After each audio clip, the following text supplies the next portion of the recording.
আজকে বৃষ্টি ভেজা সারাদিনে কি করলাম না করলাম সেটাই তোমাদের সঙ্গে শেয়ার করব। তো হ্যালো এভরিওয়ান, সবাই কেমন আছো? আশা করছি সবাই ভালো আছো, আমিও ভালো আছি। আমি তিশা, আমার আরেকটি ব্লগে তোমাদের স্বাগত। আশা করব তোমাদের ভালো লাগবে, আর ভালো লাগলে একটা লাইক, কমেন্ট অ্যান্ড সাবস্ক্রাইব করে দেবে। তো এই যে সকালবেলা ঘুম থেকে উঠেই এখন এই যে ভেজে নিচ্ছি বেগুনি নয়, এইগুলো হচ্ছে যে কুমড়ো। তো কুমড়োর এই ফার্স্ট টাইম আমি যে বড়া করছি, মানে বড়া বলতে বেগুনির মতো আর কি, বেসন দিয়ে। তো আমার তো এই প্রথমবার মানে ভাজা, আর প্রথমবারই খাবো।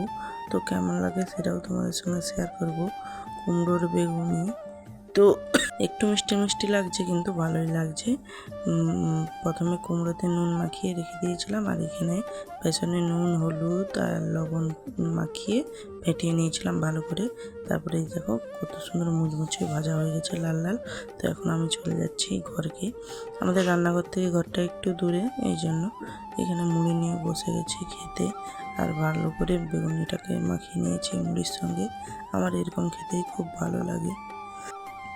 আমি খেতে বসেছিলাম, আমার মেয়ে এসেছে, বলছে আমাকে খাইয়ে দাও মা। আমি তাকে খাইয়ে নিজে খেলাম, খুবই ভালো লাগলো। তারপরে কালকে আবার বাবা যে সবজি বাজার করে নিয়ে এসেছিলো, তো সেইগুলোই নিয়ে এসেছিলো সুজনি শাক, খসলা শাক, তারপরে অনেক রকমের সবজি, যেমন টমেটো, কুমড়ো, চিচিঙ্গে, তারপরে কাঁকরোল, পটল, ভেন্ডি, আলতি, সেই বালিকচি বলে, সেগুলো নিয়ে এসেছিলো। আর এখানে বর্ষাকালে বলে এখানে ইট বিছিয়ে দিয়েছিলো আমরা ট্যাপকে যাওয়ার জন্য, সেখান দিয়েই যাচ্ছিলাম। যে আর কি যে হাঁড়িটা ধুয়ে নিয়েছিলাম ভাতটা বসাবো বলে। আর এই বর্ষাতে কাদা ঘাটতে ভালো লাগে না, এই জন্য কয়টা ইট বিছিয়ে দিয়েছে, যেতেও খুব সুবিধা হচ্ছে। তো এইখানে আমি উনানের পাশটা তোলা হয়নি, সেটাই তুলে এখন আমি উনানটা চালিয়ে এই যে ধরিয়ে হাঁড়িটা বুস করিয়ে দিয়েছি। তো আমাদের এই উনানটা ধরাতে খুবই সুবিধা হয়। আর এই যে সেই যে সকালে যে কুমড়ো ভাজেছিলাম, সেটাই এখন সেই তেলটাই বেশি হয়ে গেছিলো, সেটাই এখন আমি কড়াইতে ছিল, সেটাই এখন বোতলে গড়িয়ে নিচ্ছি। অতটা তেলে তো রান্না করা যাবে না, যতটা রান্না করা যাবে ততটাই রেখে এখানে গড়িয়ে নিয়েছিলাম। তারপর এখানে ভাতও হয়ে গেছিলো, তো ভাতটাকে আমি গড়িয়ে নিয়েছিলাম, দিয়ে এখন কড়াইটা বসিয়ে যে রান্না করতে বুঝ করিয়ে দেবো। প্রথমে এই যে কাঁকরোল আলু ভাজা হবে আজকের দুপুরে, তো সেটাই আমি এখন নুন হলুদ দিয়ে ভালো করে বুস করিয়ে দিয়েছি। আর ঢাকা মেরে মেরে হচ্ছে যে ভাজা হয়ে যাবে। একটু বেশি করেই তেল দিয়েছি, আর জলে সিদ্ধ করিনি। আমার এরকম রান্না করতে খুবই ভালো লাগে। কাঁকরোলটা আমার চচ্চড়ির থেকে ভাজা খেতেই খুব ভালো লাগে, একটু মিষ্টি মিষ্টি লাগে, আর চচ্চড়িতে কীরকম একটা জলস্বাদ লাগে। তো এখানে আমার ভাজা হয়ে গেছে আলু আর এখানে কাঁকরোল, তো সেটাই তুলে নিচ্ছি। আর আলু কাঁকরোল একসঙ্গে ভেজে নিয়েছি, আর আলাদা করে ভাজিনি, যেহেতু কম ছিল আলুটা, এই জন্য। তারপরে সেই তেলেই আবার 5 ফোড়ন দিয়ে দিয়েছি। 5 ফোড়ন দিয়েই আবার সেই আজকে হবে বালি কচু, আলু, বেগুন, শাক, খসলা শাক যে নিয়ে এসেছিলো সেটা দিয়েই চচ্চড়ি। তো এই জন্য 5 ফোড়নটা দিয়েই এখন শাকটা দিয়ে দিলাম, দিয়েই এখন নাড়াচাড়া করে একটু নুন দিয়ে চাপা মেরে দেবো।